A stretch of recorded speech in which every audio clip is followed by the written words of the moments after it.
everyone, welcome back to Bear and Coffee. Another day, another vlog. അപ്പോൾ ഇന്നത്തെ video പെട്ടെന്ന് finish ചെയ്യണമെന്നാണ് എൻ്റെ ആഗ്രഹം. കഴിഞ്ഞ വീഡിയോയിൽ ഞാൻ പറഞ്ഞായിരുന്നു ഓസ്ട്രേലിയയിൽ ഒരുപാട് നഴ്സിംഗ് ഓപ്ഷൻസ് അവൈലബിൾ ആണെന്ന്. അപ്പോൾ എല്ലാ ഓപ്ഷൻസും പറയാൻ വേണ്ടി ഞാൻ ഭയങ്കര ടെക്നിക്കലി സ്പീക്കിംഗ് അല്ലെങ്കിൽ അങ്ങനെ പെടുന്ന ഒരാളല്ല എന്നുള്ള കാര്യം ആദ്യം തന്നെ പറഞ്ഞോട്ടെ. ഞാനിവിടെ ഒരു RN ആയിട്ട് വർക്ക് ചെയ്യുന്ന ഒരാളാണ്. പക്ഷേങ്കിൽ ഞാൻ കണ്ടിട്ടുള്ള ഓസ്ട്രേലിയയിൽ ഉള്ള നഴ്സിംഗ് ഓപ്ഷൻസ് ആൻഡ് സാലറി എങ്ങനെയാണെന്നുള്ളത് ജസ്റ്റ് ഒന്ന് മെൻഷൻ ചെയ്യാമെന്ന് വിചാരിച്ചു. കാരണം ഓൾറെഡി കഴിഞ്ഞ വീഡിയോയുടെ ഞാൻ പറഞ്ഞായിരുന്നു കമൻസ് ഇടണം താല്പര്യം ഉണ്ടെങ്കിൽ. അപ്പോൾ ഒരുപാട് പേര് കമൻസ് ഇട്ടു. അത് കഴിഞ്ഞ് വീണ്ടും റിപ്പീറ്റ്ലി കമൻസ് വന്നു. സോ നേരെ വീഡിയോയിലൂടെ തന്നെ പോയേക്കാം, വലിയ ഡിലേ ഒന്നും ഇല്ലാണ്ട്. ഞാൻ ഓസ്ട്രേലിയയിൽ ഒരു RN ആയിട്ടാണ് വർക്ക് ചെയ്യുന്നത്. അപ്പോൾ അതായത് രജിസ്റ്റേർഡ് നഴ്സ്. എൻ്റെ ഓസ്ട്രേലിയയിലോട്ടുള്ള രജിസ്ട്രേഷൻ ചെയ്യാൻ വേണ്ടി ഞാൻ എടുത്ത പ്രോസസ്സ് എന്ന് വെച്ചിട്ടുണ്ടെങ്കിൽ ഒരു 2019 ഞാൻ ചെയ്ത പ്രോസസ്സാണ്. ഞാൻ ന്യൂസിലാൻഡിലോട്ടാണ് ആദ്യം പോയത്. അവിടെ പോയി RN ആയതുകൊണ്ട് തന്നെ ഡയറക്റ്റ് ആഫ്റ്റർ രജിസ്ട്രേഷൻ എടുത്ത് ഞാൻ ഡയറക്റ്റ് ഓസ്ട്രേലിയക്ക് വരുമായിരുന്നു. ആൻഡ് ന്യൂസിലാൻഡിൽ നിന്നും ഓസ്ട്രേലിയയിലോട്ട് വരാനുണ്ടായ റീസൺ അത് ന്യൂസിലാൻഡിൽ ചെന്നപ്പോൾ ഉണ്ടായ ഡിസിഷൻ അല്ല. അതിന് മുമ്പേ എനിക്ക് ഓസ്ട്രേലിയക്ക് പോകണം എന്നുണ്ടായിരുന്നു. ബട്ട് അത് മാറ്റി വെച്ചൊരു തീരുമാനമായിരുന്നു. പക്ഷേ പെട്ടെന്ന് ചില സിറ്റുവേഷൻസ് എല്ലാം വിചാരിക്കാത്ത രീതിയിൽ വന്നപ്പോൾ പെട്ടെന്ന് എടുത്തു. ഓക്കെ, എനിക്ക് പണ്ടൊരു പ്ലാൻ ഉണ്ടല്ലോ ഓസ്ട്രേലിയ. അങ്ങനെയാണ് വേഗം തന്നെ ഓസ്ട്രേലിയൻ പ്ലാൻ ഞാൻ പൊടി തട്ടിയെടുത്ത് ആ ഒരു ടൈം ശരിക്കും പറഞ്ഞാൽ ഒരു 2022 നല്ല ടൈമായിരുന്നു മൂവ് ചെയ്യാൻ. ഒരുപാട് ഓപ്പണിംഗ് ഉണ്ടായിരുന്നു കേട്ടോ ഓസ്ട്രേലിയയിലോട്ട്. ആ സമയത്ത് ഭയങ്കര ഒരു വാഷിംഗ് ആയിരുന്നു ശരിക്കും. ന്യൂസിലാൻഡിൽ നിന്ന് അതുവരെ എപ്പോഴും ന്യൂസിലാൻഡ് ടു ഓസ്ട്രേലിയ ആളുകൾ മൂവ് ചെയ്യെങ്കിലും ഭയങ്കര ഓപ്ഷനായിരുന്നു. പ്ലസ് ഓസ്ട്രേലിയയിൽ ആ സമയത്ത് ഒരുപാട് സ്പോൺസർഷിപ്സ് അവൈലബിൾ ആയിരുന്നു ആൻഡ് റീലൊക്കേഷൻ പാക്കേജസ്, അതും നല്ല സിറ്റീസിൽ കേട്ടോ, ജസ്റ്റ് റീജിയൻസിൽ മാത്രമല്ല നല്ല സിറ്റീസിലും കൊടുക്കുന്ന ഒരു ടൈമായിരുന്നു. അപ്പോൾ അതുകൊണ്ടൊക്കെ തന്നെ ഞാൻ നല്ല ടൈമിലാണ് മൂവ് ചെയ്ത്. അങ്ങനെയാണ് എനിവേയ്സ് ഞാൻ ന്യൂസിലാൻഡിൽ എത്തിയത്. എൻ്റെ കൂടുതൽ ഡീറ്റെയിൽസ് ഞാൻ പുറകെ ഇനിയും പറയാം, കാരണം കൂടുതൽ വീഡിയോസ് ചെയ്തെങ്കിലേ ഉള്ളൂ തോന്നുന്നു. എനിക്ക് തോന്നുന്നു നമുക്ക് കൂടുതൽ തമ്മിൽ മനസ്സിലാവത്തുള്ളൂ. എന്തായാലും ഓസ്ട്രേലിയയെക്കുറിച്ച് ഞാൻ കേട്ടിട്ടുണ്ടായിരുന്ന നഴ്സിംഗ് ഇൻ ഓസ്ട്രേലിയ, പ്രത്യേകിച്ച് സാലറി വൈസ് ഞാൻ കേട്ടിട്ടുണ്ടായിരുന്ന കാര്യം, പണ്ട് തൊട്ടേ ഞാൻ ആദ്യം കേട്ടുള്ള ഏറ്റവും നല്ല സാലറി കിട്ടുന്ന ഒരു കൺട്രിയാണ് ഓസ്ട്രേലിയ എന്നുള്ള കാര്യം ഞാൻ കേട്ടിരുന്നു. അതുപോലെ തന്നെ ജോലി ചെയ്യാൻ ഒരുപാട് ഹോസ്പിറ്റൽസ് അവൈലബിൾ ആണെന്നുള്ള കാര്യം കേട്ടിരുന്നു. ആൻഡ് ഞാൻ ഓസ്ട്രേലിയക്ക് മൂവ് ചെയ്ത് വന്ന ശേഷം ഇപ്പോൾ 2 വർഷം ആകുന്നു. ആൻഡ് ഞാൻ കാണുന്നതും അതൊക്കെ തന്നെയാണ്. സോ പെട്ടെന്ന് അങ്ങ് പറഞ്ഞേക്കാം, ഞാൻ വർക്ക് ചെയ്യുന്നത് ഒരു ഹോസ്പിറ്റലിൽ പെരി ഓപ്പറേറ്റീവ് സെറ്റിങ്ങിലാണ്. അതായത് ഞാനൊരു ഓപ്പറേഷൻ തിയേറ്ററിൽ വർക്ക് ചെയ്യുന്ന നഴ്സാണ്. എൻ്റെ എക്സ്പീരിയൻസ് ഓപ്പറേഷൻ തിയേറ്റർ മാത്രമാണ്. ആൻഡ് അപ്പം ഓപ്പറേഷൻ തിയേറ്റർ വർക്ക് ചെയ്യുന്ന നഴ്സസിന് നമ്മുടെ നാട്ടിൽ സ്ക്രബ് നഴ്സ് എന്ന് പറയില്ലേ, എന്ന് പറഞ്ഞ പോലെ സ്ക്രബ് ആൻഡ് സർക്കുലേറ്റിംഗ് നഴ്സ് എന്നായിരുന്നു ന്യൂസിലാൻഡിൽ പറഞ്ഞുകൊണ്ടിരുന്നത്. പക്ഷേ ഓസ്ട്രേലിയയിൽ നമ്മളെ വിളിക്കുന്നത് സ്ക്രബ് ആൻഡ് സ്കൗട്ട് എന്നാണ്. സ്ക്രബ് നഴ്സ് എന്ന് പറഞ്ഞാൽ ഹാൻഡ് വാഷ് ചെയ്ത് സർജറി അസിസ്റ്റ് ചെയ്യുന്ന നഴ്സ് ആരാണോ അവരും. സ്കൗട്ട് എന്ന് വെച്ചിട്ടുണ്ടെങ്കിൽ ആരാണോ സർക്കുലേറ്റിംഗ്. സോ സ്ക്രബ് സ്കൗട്ട് എന്നുള്ള ആ ഒരു കാറ്റഗറിയിൽ അണ്ടറിലാണ് നമ്മൾ വരുന്നത് ഇവിടെ ഓസ്ട്രേലിയയിൽ വരുമ്പോൾ. അപ്പോൾ തിയേറ്ററിനകത്ത് ഇപ്പോൾ ന്യൂസിലാൻഡിൽ ഞാൻ വർക്ക് ചെയ്തിരുന്ന സമയത്ത് 3 നഴ്സസ് ഉണ്ടാവാറുണ്ടായിരുന്നു. വേറാസ് ഓസ്ട്രേലിയയിൽ 2 നഴ്സസാണ് സ്ക്രബ് സ്കൗട്ടിൽ. പിന്നെ ഒരു നഴ്സ് വരുന്നത് അനസ്തേഷ്യ നഴ്സായിട്ടാണ്. അതേസമയം ന്യൂസിലാൻഡിൽ അനസ്തേഷ്യ നഴ്സ് അല്ലായിരുന്നു, അനസ്തേഷ്യ ടെക്നീഷ്യൻ ആയിരുന്നു. ഇപ്പം 3 നഴ്സസ് സ്ക്രബ് സ്കൗട്ട്സ് തിയേറ്ററിൽ സർക്കുലേഷൻ ആൻഡ് സ്ക്രബിങ്ങിന് വേണ്ടിയിട്ട് ന്യൂസിലാൻഡിൽ ഉണ്ടായിരുന്നപ്പോൾ 3 പേര് ഉണ്ടായിരുന്ന നമ്മൾ തന്നെയാണ് ശരിക്കും പറഞ്ഞാൽ എനിക്ക് തോന്നുന്നു തിയേറ്റർ ടെക്നീഷ്യൻ എന്നൊരാളുടെ ജോലിയും കൂടെ നമ്മൾ ഈ 3 സ്ക്രബ്സ് തന്നെയാണ് ഹാൻഡിൽ ചെയ്തുകൊണ്ടിരുന്നത്. പക്ഷേ ഓസ്ട്രേലിയയിൽ വന്നപ്പോൾ തിയേറ്ററിൽ മൂന്ന് നഴ്സസ് ഉണ്ടെങ്കിലും 2 പേരാണ് സ്ക്രബ് സ്കൗട്ടിൽ. ഒരാൾ അനസ്തേഷ്യ നഴ്സായിട്ട് അനസ്തെറ്റിസ്റ്റിനെ അസിസ്റ്റ് ചെയ്യുന്ന നഴ്സായിരിക്കും. ആൻഡ് പിന്നെ ഒരു തിയേറ്റർ ടെക്നീഷ്യൻ ഉണ്ടാവും. ബാക്കി patient position and all the ബെഡും മൂവിങ്ങും ട്രാൻസ്പോർട്ട് അങ്ങനെയുള്ള കാര്യങ്ങളൊക്കെ നോക്കാൻ വേണ്ടിയിട്ട്. അങ്ങനെ ഒരു സെറ്റിങ്ങാണ് ഞാനിവിടെ കണ്ടത്. അപ്പം ഞാൻ ഓസ്ട്രേലിയയിൽ വന്ന ശേഷം കണ്ട ഒരു നഴ്സസ് ജോലിയിലുള്ള ഒരു തിയേറ്റർ നഴ്സിംഗ് ചെയ്യുന്നവർക്ക് ചെയ്യാൻ പറ്റുന്ന അടുത്ത ഒരു ഓപ്ഷനാണ് അനസ്തേഷ്യ നഴ്സ് ആവുക.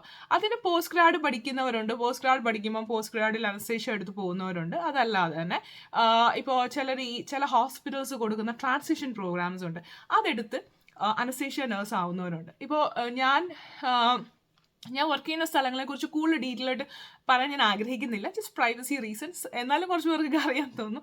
എന്നാലും ഞാൻ വർക്ക് ചെയ്യുന്ന ഒരു പ്രൈവറ്റ് ഹോസ്പിറ്റലിൽ അവർക്ക് ചില ട്രാൻസിഷൻ പ്രോഗ്രാംസ് ഒക്കെ ഉണ്ട്. ഇപ്പം നമ്മൾ വാർഡിൽ വർക്ക് ചെയ്യുന്നവരാണ്, നിങ്ങൾക്ക് തിയേറ്ററിലോട്ട് പെരിയോപ്പിലോട്ട് വരാൻ താല്പര്യമുണ്ടെങ്കിൽ അവർ തന്നെ കൊടുക്കുന്ന ഒരു പ്രോഗ്രാം വഴി പോവുകയാണെങ്കിൽ നിങ്ങൾക്ക് വാർഡ് നഴ്സിംഗിൽ നിന്നും നേരെ തിയേറ്ററിലോട്ട് മാറാൻ പറ്റും. ആൻഡ് തിയേറ്റർ നഴ്സിങ്ങിനകത്ത് എക്സ്ട്രാ കാശ് സാലറി വൈസ് ഉണ്ടോ എന്നൊരു സംഭവത്തെക്കുറിച്ചിട്ട് എനിക്ക് വ്യക്തമായിട്ട് അറിയത്തില്ല. പക്ഷേ തിയേറ്ററിൽ വർക്ക് ചെയ്യുന്നവർക്ക് ബേസിക്കലി പ്രൈവറ്റ് ഹോസ്പിറ്റൽസൊക്കെ ആണെന്നുള്ള സൺഡേയ്സ് ഒന്നും ഡ്യൂട്ടി ഉണ്ടാവാറില്ല. പബ്ലിക്കിലും സൺഡേയ്സ് ഷിഫ്റ്റ് ഉണ്ടാവാറില്ല, പക്ഷെ ഓൺ കോൾസ് ഉണ്ടാവാറുണ്ട്. ചില ഹോസ്പിറ്റൽസിൽ നൈറ്റ് ഷിഫ്റ്റ്സ് ഉണ്ടാവാറുണ്ട്. ഈവനിങ് വർക്ക് ചെയ്യുമ്പോൾ ഈവനിങ് അലവൻസ് കിട്ടാറുണ്ട്. നൈറ്റ് ഷിഫ്റ്റ് ഉള്ള നഴ്സിംഗ് അതായത് ഓപ്പറേഷൻ തിയേറ്റർ വർക്കിംഗ് കണ്ടീഷൻസ് ഉള്ളിടത്താണെങ്കിൽ മാത്രമേ ഉള്ളൂ നൈറ്റ് ഷിഫ്റ്റിൽ ഓപ്പറേഷൻ തിയേറ്റർ വർക്ക് ചെയ്യുന്ന നഴ്സിന് കൂടുതൽ സാലറി കൂടുതൽ ഏൺ ചെയ്യാനായിട്ടുള്ള വകുപ്പുള്ളൂ. അങ്ങനെ ചില കാര്യങ്ങളുണ്ട്. എന്നിരുന്നാലും അല്ലാത്ത പക്ഷം തിയേറ്റേഴ്സ് ഇഷ്ടമുള്ളവർക്ക് വേണ്ടിയിട്ടുള്ള പ്രോഗ്രാംസ് ഉണ്ട്. അതേപോലെ തിയേറ്ററിൽ നിൽക്കുന്ന എനിക്കിപ്പോൾ വാർഡിലോട്ട് പോകണം, വാർഡ് നഴ്സിംഗ് പഠിക്കണം, റിക്കവറി പഠിക്കണം, അല്ലെങ്കിൽ ICU പഠിക്കണം, അങ്ങനെയൊക്കെ ഉണ്ടെങ്കിൽ നമുക്ക് ട്രാൻസിഷൻ പ്രോഗ്രാംസ് അവൈലബിൾ ആണ്. സോ നമ്മുടെ ഒരു എക്സ്പീരിയൻസ് ഇനീഷ്യലി സ്റ്റാർട്ട് ചെയ്തത് ഏതെങ്കിലും ഒരു ഡിപ്പാർട്ട്മെൻറ്റിലാണ്, അവിടുന്ന് ചേഞ്ചസ് വേണം എന്നുണ്ടെങ്കിൽ ഇങ്ങനത്തെ ചില ട്രാൻസിഷൻ പ്രോഗ്രാംസ് ഉണ്ട്. So first thing options or different kinds of nursing available എന്ന് പറയുമ്പോൾ തന്നെ ഞാൻ ആദ്യം കണ്ട ഒരു different kind of nursing peri ഓപ്പറേറ്റീവിനകത്ത് തന്നെ അനസ്തേഷ്യ നഴ്സ് അല്ല അനസ്തെറ്റിക് നഴ്സ് എന്നുള്ള ഒരു സംഭവമാണ് ഓസ്ട്രേലിയയിൽ കണ്ടത്. പിന്നെ ഒരുപാട് നഴ്സിംഗ് ഓപ്ഷൻസ് ഉണ്ട്. ഇപ്പം നിങ്ങൾ പുതുതായിട്ട് വരുന്നവർക്ക്, നിങ്ങളിപ്പോൾ വിത്ത് ഫാമിലി ഒന്നും അല്ല വരുന്നത്, നിങ്ങൾ കല്യാണം ഒന്നും കഴിച്ചിട്ടില്ല, അല്ലെങ്കിൽ നിങ്ങൾ സിംഗിൾ ആണ്, നിങ്ങൾക്ക് ഫ്രീഡം ഉണ്ട് for moving around and stuff, അങ്ങനെയുള്ളവർക്ക് ചെയ്യാൻ പറ്റുന്ന, അങ്ങനെയുള്ളവർക്കാണ് ഏറ്റവും ഈസി ആയിട്ട് ചെയ്യാൻ പറ്റുന്ന സംഭവമാണ് ട്രാവൽ നഴ്സിംഗ് ഉണ്ട്. അതായത് ചില കമ്പനീസുമായിട്ടുള്ള കോൺട്രാക്ട് ബേസിസിൽ നമ്മൾ വർക്ക് ചെയ്യുമ്പോൾ നിങ്ങൾ ഓരോ സ്റ്റേറ്റിൽ പോയി വർക്ക് ചെയ്യാം ഓസ്ട്രേലിയയുടെ. അത് റീജിയൻസിൽ വർക്ക് ചെയ്യണം എന്നില്ല. റീജിയൻസിൽ പോകാന്നുണ്ടെങ്കിൽ നിങ്ങൾക്ക് സാലറി കൂടുതൽ കിട്ടും. എല്ലാ സിറ്റീസിലോ നിങ്ങൾക്ക് ഇഷ്ടമുള്ള റീജിയൻസിൽ പോയി, ഇപ്പോൾ കുറച്ച് നാൾ മെൽബണിലായിരിക്കും, കുറച്ച് നാൾ സിഡ്നിയിലായിരിക്കും, കുറച്ച് നാൾ വേറെ എവിടെയെങ്കിലും, അങ്ങനെ ഇഷ്ടമുള്ളിടത്ത് പോയി ട്രാവൽ ചെയ്ത് അവിടെ പോയി ഇപ്പോൾ ട്രാവൽ അലവൻസ് ഒക്കെ കിട്ടും. നല്ല മണിയാണ്. പക്ഷെ നമ്മൾ ഭയങ്കര ഫ്ലെക്സിബിൾ ആയിരിക്കണം. ഒരു പ്രശ്നം നിങ്ങൾക്ക് എവിടെയും സെറ്റിൽ ആകാൻ പറ്റില്ല. അതായത് നിങ്ങൾ ഡെയിലി ഒരേ വീട്ടിലോട്ടായിരിക്കില്ലല്ലോ തിരിച്ചു വരുന്നത്. അപ്പം നിങ്ങൾ ആ മൂവിങ് ആയിരിക്കുമ്പോൾ നിങ്ങൾക്കുണ്ട് എനിക്ക് എല്ലാ ദിവസവും പോയി ഞാൻ ഒരേ സ്ഥലത്തോട്ട് തിരിച്ചു വരണം, അങ്ങനെയൊക്കെ സ്പെസിഫിക്കലി മൈൻഡിലുള്ളവർക്ക് പറ്റില്ല. പക്ഷെ ട്രാവൽ ചെയ്യാനും എക്സ്പ്ലോർ ചെയ്യാനും, പ്രത്യേകിച്ച് സിംഗിളായിട്ട് നിൽക്കുന്ന സമയത്ത് ലൈഫ് എൻജോയ് ചെയ്യാനും, ഈവൻ കപ്പിളായിട്ട് നിൽക്കുമ്പോൾ തന്നെ കുട്ടികളില്ലെങ്കിലൊക്കെ ചെയ്യാൻ പറ്റുന്ന ഒരു, നിങ്ങൾക്ക് ആദ്യ സമയത്ത് കുറച്ച് പൈസ ഉണ്ടാക്കാനോ അല്ലെങ്കിൽ ട്രാവൽ ചെയ്ത് നടക്കാനോ ഒക്കെ യൂസ് ചെയ്യാൻ പറ്റുന്ന ഒരു നഴ്സിംഗ് ആണ് ട്രാവൽ നഴ്സ് ആവുക എന്നുള്ളത്. ആൻഡ് അതിൻ്റെ കോൺട്രാക്റ്റും കാര്യങ്ങളൊക്കെ ടോട്ടലി ഡിപ്പെൻഡിങ് ഓൺ നിങ്ങൾക്ക് കിട്ടുന്ന കമ്പനിയും കാര്യങ്ങളൊക്കെ ആയിരിക്കും. അതിനെ ടോട്ടലി ഞാൻ ഇന്ന വഴിക്ക് പോയാൽ ചെയ്ത് കിട്ടും എന്നൊന്നും ഞാൻ പറഞ്ഞു തരത്തില്ല. നിങ്ങൾക്ക് ഇഷ്ടമുള്ള എന്താണ് മേഖലകൾ, നിങ്ങൾക്ക് എന്താണ് വേണ്ടതെന്ന് നിങ്ങൾ തന്നെ കണ്ടുപിടിച്ച് നിങ്ങൾ തന്നെ ഫൈൻഡ് ഔട്ട് ചെയ്ത് ചെയ്യുന്നതായിരിക്കും നിങ്ങൾക്ക് നന്നായിട്ട് വരിക. ഓക്കെ. ആൻഡ് പിന്നെ ഇവിടെ ഉള്ള ഓസ്ട്രേലിയയിൽ വന്നിട്ട് കണ്ടിട്ടുള്ള ഒരു നഴ്സിംഗ് ഓപ്ഷനാണ് ഏജൻസി നഴ്സസ്. അപ്പോൾ ഏജൻസി നഴ്സസ് എന്ന് വെച്ചിട്ടുണ്ടെങ്കിൽ ഞാനിവിടെ വന്ന സമയത്ത് ഏറ്റവും കൂടുതൽ കണ്ടിട്ടുള്ളത് ഏജൻസി നഴ്സസ് ആണ്. നമ്മുടെ ആ ഒരു ടൈമിൽ ഞാൻ വന്ന സമയത്തൊക്കെ ഭയങ്കര റഷായിരുന്നു. അപ്പോൾ ആ സമയത്ത് ഏജൻസി നഴ്സസ് ഒരുപാട് തിയേറ്റേഴ്സിൽ വരുമായിരുന്നു. ഞാൻ കണ്ട കാര്യം പറഞ്ഞു. അപ്പം അതുപോലെ വാർഡ്സിലും ഹോസ്പിറ്റൽസിലും. ഇപ്പോൾ ഏജൻസിയുടെ സംഭവം എന്നാന്ന് വെച്ചാൽ ഒരു സിമ്പിളായിട്ട് പറഞ്ഞു കഴിഞ്ഞാൽ ഇന്നിപ്പം നമുക്ക് സ്റ്റാഫ് തികയുന്നില്ല, അല്ലെങ്കിൽ നാളത്തേക്ക് സ്റ്റാഫ് തികയുന്നില്ലെങ്കിൽ ഉടനെ തന്നെ ഹോസ്പിറ്റൽ കോർഡിനേറ്റേഴ്സ് കോൾ ചെയ്യും. കുറേ ഏജൻസീസ് ഉണ്ട്, കോൾ ചെയ്യും നമുക്ക് സ്റ്റാഫ് വേണം. അപ്പോൾ അത് അവരുടെ ആ ഒരു ഡേറ്റാബേസിൽ പോകും. ആൻഡ് ഓൾറെഡി അവൈലബിലിറ്റി കൊടുത്തിട്ടുള്ള ഏജൻസി സ്റ്റാഫ്സ് അത് നോക്കിയിട്ട് ഇവർ അവൈലബിൾ ആണെങ്കിൽ ഇവർ വരാമെന്ന് പറയും. അപ്പോൾ ഇവർ വരും, ജോലി ചെയ്യും, തിരിച്ചു പോകും. ഏജൻസിയുമായിട്ട് വരുന്ന നഴ്സസിന് എപ്പോഴും ഏജൻസി എടുക്കുന്ന കമ്പനിയായിട്ട് മാത്രമായിരിക്കും റിലേഷൻ. വരുന്ന ഹോസ്പിറ്റലുമായിട്ട് യാതൊരു ബന്ധം ഉണ്ടാകത്തില്ല.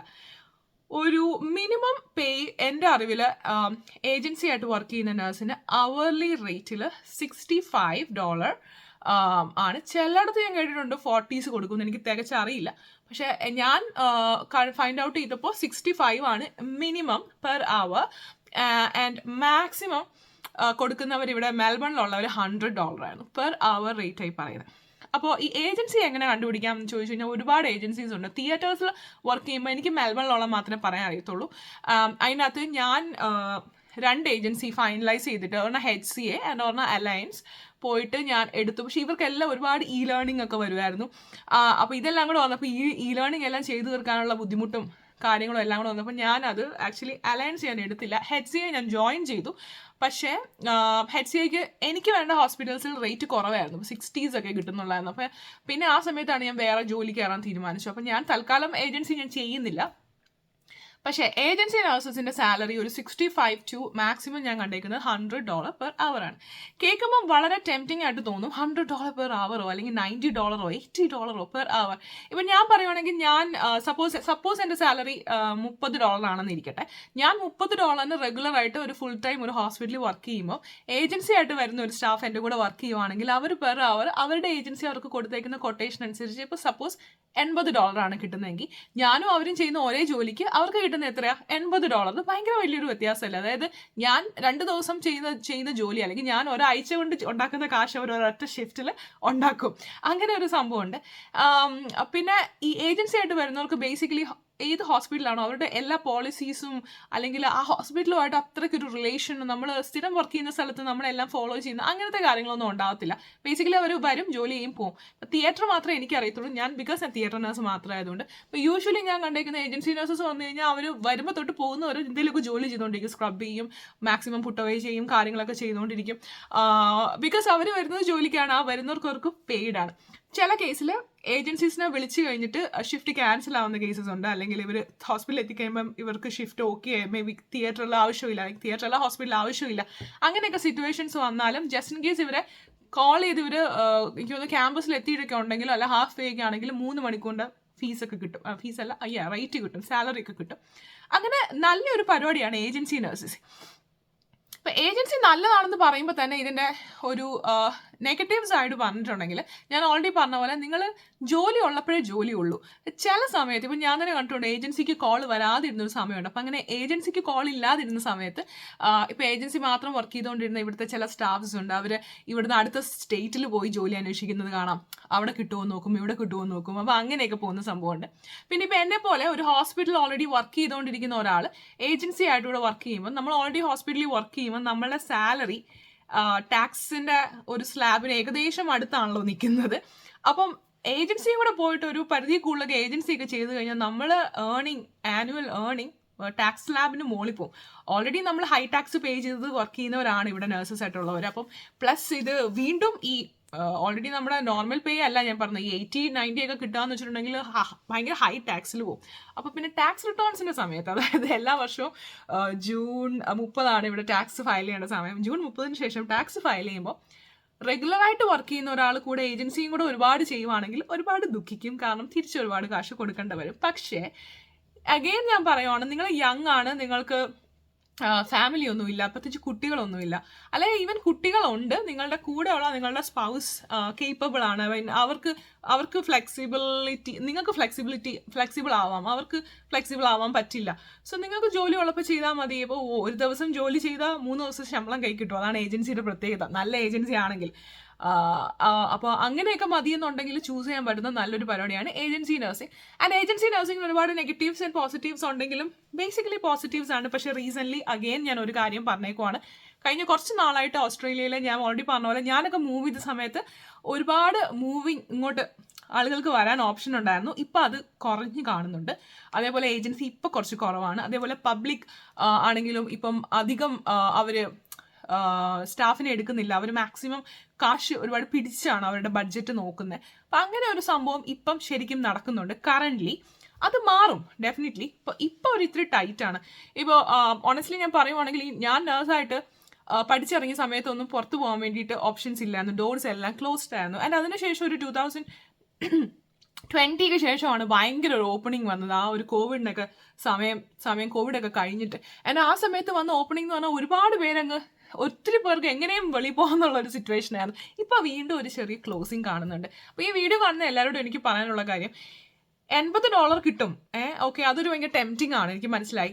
അല്ലെങ്കിൽ ഓസ്ട്രേലിയയിലെ ലൈഫ് നല്ലതാണ്, അല്ലെങ്കിൽ $40 കിട്ടും, $30 കിട്ടും എന്ന് പറഞ്ഞുകൊണ്ട് അത് കിട്ടുമെന്ന് ഓർത്തിട്ട് അത് ഏജൻസി നഴ്സ് ആവാം എന്ന് മാത്രം വിചാരിച്ചുകൊണ്ട് ഇതിനു വേണ്ടി ഇറങ്ങി പുറപ്പെടാൻ തീരുമാനിക്കാതെ കുറച്ചൊന്ന് ചിന്തിക്കണം.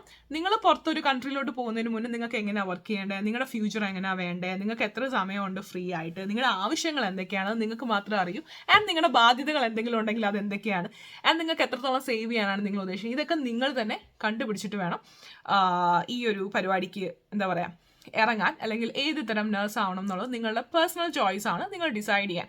ഞാൻ ജസ്റ്റ് ഒരു സജഷൻ അല്ല, ഞാൻ കണ്ടിട്ടുള്ള കാര്യം പറഞ്ഞതേ ഉള്ളൂ. ട്രാവൽ നഴ്സസിനും അതേപോലെ തന്നെ ഏജൻസി നഴ്സസിനും നല്ലപോലെ സാലറി വാങ്ങിക്കുന്നത് കണ്ടിട്ടുണ്ട്. ഇനി ഇതൊന്നും അല്ലാണ്ട് വൂണ്ട് നഴ്സസ്, ഡിസ്ട്രിക്ട് നഴ്സസ്, അങ്ങനെ ഒരുപാട് അതർ കാറ്റഗറീസ് ഓഫ് നഴ്സിംഗ് ഉണ്ട്. ഇനി മെൻ്റൽ ഹെൽത്ത് നഴ്സസ് ഉണ്ട്. അവരാണ് എനിക്ക് തോന്നുന്നു ഏറ്റവും സുഖം എന്നല്ല, നല്ല രസമുള്ള ജോലിയാണ് മെൻ്റൽ ഹെൽത്ത് നഴ്സിംഗ്. എനിക്ക് ഒരുപാട് ഇഷ്ടമുള്ളതാണ്.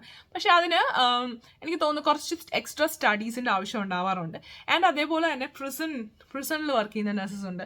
അപ്പോൾ അങ്ങനെ ഒരുപാട് ഓപ്ഷൻസ് ഉണ്ട്. സോ ജസ്റ്റ് കുറച്ചൊരു റിസർച്ച് ചെയ്ത് നിങ്ങൾ തന്നെ ഡിസൈഡ് ചെയ്യുക. ഞാൻ കഴിഞ്ഞ തവണ വീഡിയോയിൽ പറഞ്ഞതെന്നു ഞാൻ പറയാം. എസ്പെഷ്യലി ഏജൻസിനെ പറ്റി എനിക്ക് പറയണമെന്നുണ്ട്. കാരണം ഞാൻ ഓസ്ട്രേലിയയിലേക്ക് മൂവ് ചെയ്യുന്നതിന് മുമ്പ് ഞാൻ കേട്ട ഒരു ടെംപ്റ്റിംഗ് കാര്യമാണ് ഓസ്ട്രേലിയയിൽ ചില സ്ഥലങ്ങളിൽ $90 പെർ അവർ കിട്ടുമെന്ന്. അപ്പം ഞാനിവിടെ വന്ന ശേഷം സംഭവം കറക്റ്റാണ്. $90 പെർ അവർ, $100 പെർ അവർ കൊടുക്കുന്ന കിട്ടുന്നവർ എൻ്റെ കൂടെ വർക്ക് ചെയ്തിട്ടുണ്ട്. ഇപ്പം ഞാൻ എൻ്റെ സാലറിക്ക് വർക്ക് ചെയ്യുമ്പോൾ എൻ്റെ കൂടെ ചിലർ വന്നിട്ട് പെർ അവർ 100 ഞാൻ കണ്ടിട്ടുണ്ട്. നമ്മൾ അവരെ ഇങ്ങനെ ഹോ ഇങ്ങനെ നോക്കും. കാരണം നമ്മൾ അവരും ഏകദേശം ഒരേ ജോലി ചെയ്യുമ്പോൾ തന്നെ അവർ അത്രയും കൂടുതൽ വാങ്ങുന്നത്. പിന്നെ പ്രോസ് ആൻഡ് കോൺസ് ഞാൻ കുറച്ച് ഓൾറെഡി മെൻഷൻ ചെയ്തു. ആൻഡ് ബാക്കി നിങ്ങൾക്ക് ഊഹിക്കാവുന്നതല്ലേ ഉള്ളൂ കാര്യങ്ങളൊക്കെ. അപ്പോൾ ഇതൊക്കെയാണ് different kinds of options. Not everything but little bit of. And കൂടുതൽ ഡീറ്റെയിൽസ് അല്ലെങ്കിൽ കൂടുതൽ ഓസ്ട്രേലിയയിലെ നഴ്സിങ്ങിനെ കുറിച്ചിട്ടും അല്ലെങ്കിൽ നിങ്ങൾക്ക് നഴ്സായിട്ട് ഓസ്ട്രേലിയയിലോട്ട് വരാൻ താല്പര്യമുണ്ടല്ലോ, എസ്പെഷ്യലി GNM ആയിട്ടുള്ളവർക്ക് ആണ് ഇപ്പോൾ ഒരുപാട് ഓപ്ഷൻസ് ഇല്ലാത്തത്. നിങ്ങൾക്കൊക്കെ വരാൻ താല്പര്യം ഉണ്ടെങ്കിൽ അതിനെക്കുറിച്ചിട്ടുള്ള ഒരു വളരെ ഇൻഫോർമേറ്റീവ് ആയിട്ടുള്ള വീഡിയോ ആയിട്ട് ഞാൻ വീണ്ടും വരുന്നതായിരിക്കും. അപ്പം നമ്മുടെ ചാനൽ ബറിയൻ കോഫി ആദ്യമായിട്ടാണ് കാണുന്നതെന്നുണ്ടെങ്കിൽ സബ്സ്ക്രൈബ് ചെയ്യാൻ മറക്കണ്ട. സബ്സ്ക്രൈബ് ചെയ്ത് കഴിഞ്ഞാൽ ഓഫ് കോഴ്സ് എനിക്കൊരു സബ്സ്ക്രൈബർ കൂടും. അതുകൊണ്ട് മാത്രമല്ല, ഞാൻ അടുത്ത തരാൻ പോകുന്ന ഇൻഫർമേഷൻ, അതായത് എസ്പെഷ്യലി GNM-ലുള്ളവർക്ക് ആൻഡ് നാട്ടിൽ നിന്ന് വരാൻ നിൽക്കുന്നവർക്ക് നല്ലൊരു ഹാപ്പി ന്യൂസ് ആയിട്ടായിരിക്കും, സ്പെഷ്യൽ ന്യൂസ് ആയിട്ട് ഞാൻ വരുന്നുണ്ട്. അപ്പോൾ അത് മിസ്സാവാതിരിക്കാൻ, അല്ലെങ്കിൽ നിങ്ങൾ ഈ കാണുന്നവർക്ക് ആർക്കെങ്കിലും നിങ്ങളുടെ ഫ്രണ്ട്സിനോ നിങ്ങളുടെ ഫാമിലിയിലുള്ളവർക്കോ ഷെയർ ചെയ്യാൻ പറ്റുമെന്നുണ്ടെങ്കിൽ കൊടുക്കാൻ പറ്റണ്ടേ. സോ അതുകൊണ്ടും കൂടെ കൊടുക്കുക തന്നെയാണ് ഞാൻ പറയുന്നത്. ആൻഡ് എനിക്കൊരു സബ്സ്ക്രൈബറെ കിട്ടാനാണ്, ഓഫ് കോഴ്സ് വ്യൂവേഴ്സ് കൂടാൻ വേണ്ടി തന്നെയാണ്. അപ്പോൾ സബ്സ്ക്രൈബ് ചെയ്യാൻ മറക്കണ്ട, ലൈക്ക് ചെയ്യാൻ മറക്കണ്ട, ബെൽ ബട്ടൺ പ്രസ് ചെയ്യാൻ മറക്കണ്ട, കമൻസ് ഇടാൻ മറക്കണ്ട. ഇന്നത്തെ വീഡിയോ ഹെൽപ്ഫുൾ ആയിട്ടുണ്ടെങ്കിൽ ആൻഡ് മോർ വീഡിയോസ് വേണമെങ്കിൽ ഞാൻ ഇനിയും മോർ വീഡിയോസ് വരുന്നതായിരിക്കും. അപ്പം നെക്സ്റ്റ് ടൈം കാണാം. അപ്പോൾ എല്ലാവരും സുഖമായിട്ടിരിക്കുന്നു എന്ന് വിശ്വസിക്കുന്നു. തൽക്കാലം ബറിയൻ കോഫി. Ta-da!